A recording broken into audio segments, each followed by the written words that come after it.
Hello YouTube and welcome to the very first Slacker album review. Has anybody been calling out for me to do these reviews?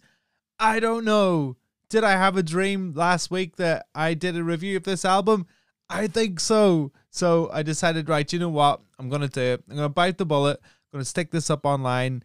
I'm a massive fan of Phoebe Bridgers. I've been reviewing albums for years and years and years. I've been reviewing albums since I was like 17. So I was like, screw it, why not? Let's go for it. Here we are. The first album I am going to review is the follow-up to 2017 Stranger in the Alps by Phoebe Bridgers. This is the 2020. It's coming out on Friday, I think, and it's called Punisher. I've had this massive gaping black hole in my heart for quite some time, and only people that have been able to like fill it is like people like Conor Oberst.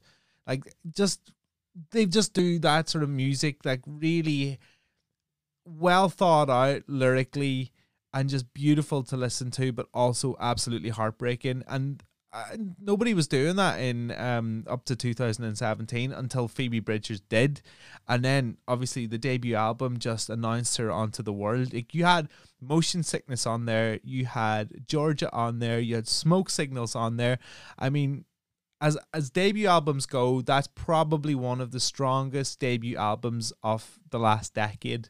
And the thing I liked about it, not only just the guitar playing, the instrumentation, the themes of the songs, but Phoebe Bridgers' lyrics are unparalleled within, like, 2017 when it was coming out.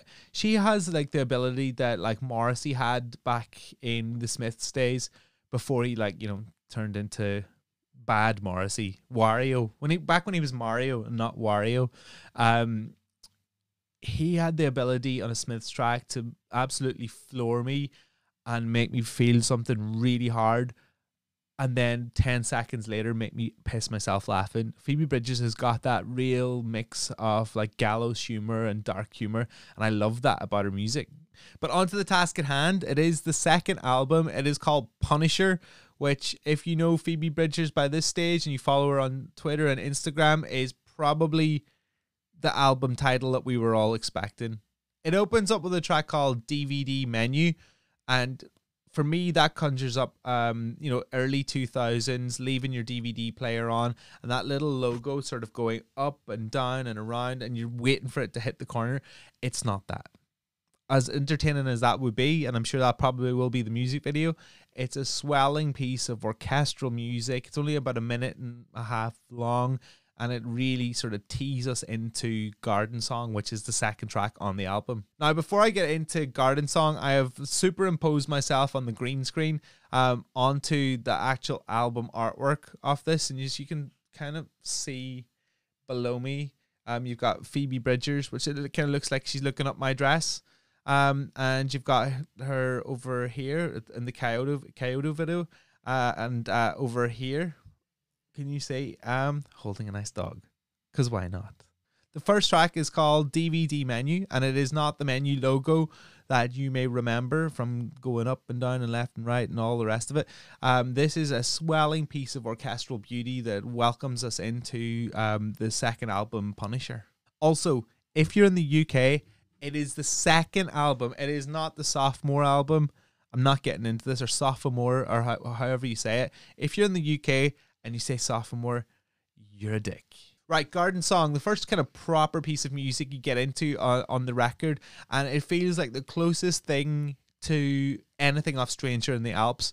If you could imagine Smoke Signals from the last album as like part A, then Garden Song is most definitely part B, and it's as close to that album as we get really on the rest of Punisher. I think one of the things that drew me in to Phoebe's music on the first album was the lyricism of it, and she has developed that a lot on this record. I think the Better Oblivion Community Center project that she did with Conor Oberst helped a lot, but the newfound confidence she has really benefited the lyrics on this. I mean, she can be really just acerbic on one bit and a little bit abstract on the next, and it's a real mixture of human frailties and human confidence. And that's what I love about it. Like it kind of feels like stream of consciousness sometimes. I mean, if you take the Kyoto song as a sort of lyrical example, right? I've got the lyrics here. It says, "So I've been driving out to the suburbs to park at the Goodwill and stare at the chemtrails with my little brother. He said you called on his birthday. You were off by like 10 days, but you get a few points for trying." I mean, Phoebe Bridgers is a master at making universal truths modern and relatable. Who's singing about chemtrails in 2020? There's a lot of people whinging about it, and I'm sure there's many millions of views on YouTube of videos, but Phoebe Bridgers is just like, you know what? I don't give a shit. I'm sticking it in my song. Let's look at the title track of the album. Album's called Punisher. You think that the title track, Punisher, is going to be some sort of like, I don't know, Slipknot, doom metal, Norwegian church burning music? It's not. It's very elegiac. It's very beautiful. It's got that same sort of sound effect that the Japanese house made popular over the last couple of years. And yeah, like, it's definitely one of the more unique sounding moments off the record. She's definitely confident. Like, you know it when you hear some of the tracks. Some of the songs are like positively even upbeat. And then with Punisher, she's taken that moment to get out of her comfort zone and sort of even bring it down further than she has before, and it suits her. It really does. I was wondering like how the influence of Conor Oberst was going to affect this record, because Phoebe went and did a lot of shows with Conor over the last couple of years, and obviously they got together and they did the Better Oblivion Community Centre project as well. And you know, like Conor Oberst, miserablest OG, always will be. He is like, yeah, he is like the deity of that sound. And I would have been really disappointed if he hadn't popped up in some capacity. But it's good that he only popped up in a very, very, very small capacity. I think he does a couple of backing vocals on the track Halloween, because this is very much Phoebe Bridgers' record, and she's very much her own artist. She doesn't need to stand on the shoulders of somebody like Conor Oberst, but the relationship that they have musically is so pure that I just want to see them like play after each other and on the same bill forever.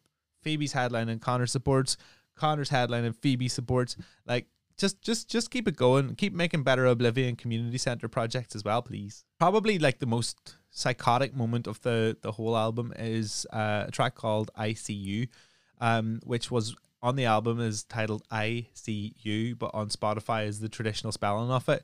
And it's about a breakup, and it's about Phoebe Bridgers' breakup with her drummer, who she went out with for years, and they used to make music together. And obviously like they went through a bit of a tough time, as anybody does, going through a breakup. But this is not the weird bit about it. The weird bit about this, and I'm like going, just like thinking back through breakups, and like I'm like, how did they do this? They wrote the song about their breakup together. I mean, it's not exactly Fleetwood Mac, is it? It's not Stevie Nicks throwing shade, Lindsey Buckingham throwing shade back and calling each other out over each song. So they're like going, okay, we broke up, and they're mature enough to be able to write a song about it. Who does that? Who does that? Savior Complex is probably the most unique moment on the whole album.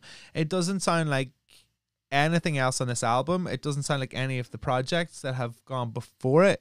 It's really, really orchestral. I mean, there's guitar in there somewhere, but it's very low down in the mix. And even Phoebe's singing in this is a lot more different, I think, than a lot of the songs that she's put out beforehand. She's kind of leaning into that like more orchestral sound, and it's ridiculous, because like it is showing that she's getting more confident and she can do lots of different sounds, which makes it intriguing for me as a fan going into more projects, because she is quite prolific. I mean, she could make a metal record or a hip hop record or a drum and bass record at this stage. Savior Complex is one of the ones I would go to first to hear the market change between Punisher and the debut album Stranger in the Alps. Speaking of Stranger in the Alps, like if that was the album that announced her onto the scene and it was her going, I'm Phoebe Bridgers and I'm going to fuck shit up, then Punisher is the one where she lays claim to the throne formerly held by the likes of Conor Oberst or Elliott Smith. I mean, she is up there and she is now the Queen of Darkness, and I bow in her general direction. Go and listen to Punisher. It is one of the best records of 2020.